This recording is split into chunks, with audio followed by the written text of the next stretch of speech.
Welcome to the weekend edition of the Fast 5 Business News by Fear and Greed. I'm Adam Lang, and good morning, Sean Aylmer. Morning, Adam.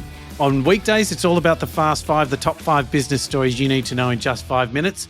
On the weekend, though, we're still going to keep it to 5 minutes, but we're going to pick out our biggest story of the week, the sleeper story of the week, and that's the one that tends to fly under the radar, the most remarkable story of the week, and our favourite story. So let's get into it. Sean, for you, what was the biggest story of the week? Well, look, I think the biggest story of the week, we will both agree, was that the US election.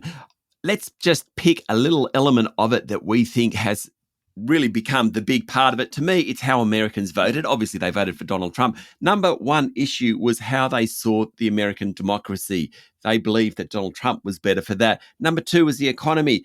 Amazingly, the US economy is doing really well. It's strong. Rates of inflation are falling. Share markets at record levels. Yet they voted against Kamala Harris.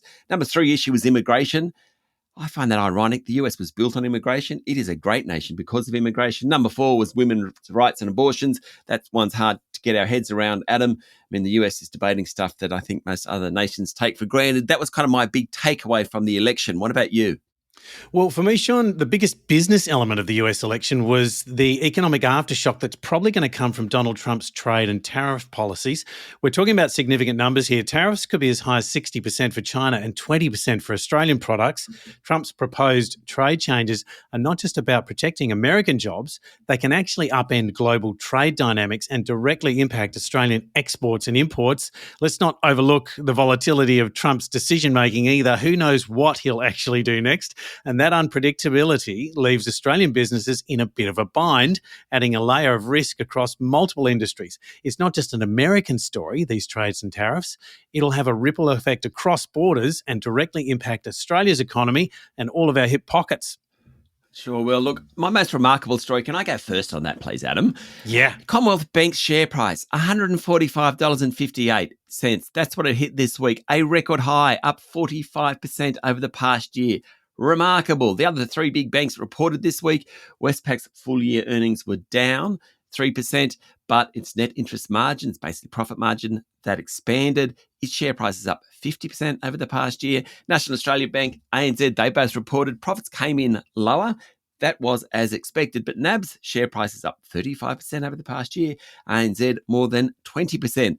Wow, these banks are remarkably resilient. Can they keep going? Who knows? The consensus view is no, but that's been the consensus ever since Commonwealth Bank was about $110 a share. Remarkable, the strength of the Aussie banks. What about you? Your most remarkable story, Adam? My remarkable story, Sean, is that inflation persists. So this week, the Reserve Bank of Australia, they had a decision to keep the cash rate on hold at 4.35%. And yeah, doing nothing can be a massive statement of doing something. They have one big weapon to keep inflation down between 2 and 3% and keep unemployment down, and that's the cash rate, or what we know as the price of debt. The recent September quarter inflation numbers show that inflationary pressures still do persist. We've got the highest interest rates in 12 years, but with the trim mean inflation rate of 3.5% at the moment, we're still sitting above the RBA's target range of 2 to 3%. The fight against inflation is far from over, Sean. Alas, you're right. What about your sleeper story of the week, Adam? Well, it wasn't just the scandal over the flight upgrades for politicians. It's the intensifying landscape of political positioning as we approach a federal election. And this week, Sean, interestingly, a moment of rare bipartisanship and an area that's likely to gain broad support is the proposal to limit social media access to individuals 16 and older.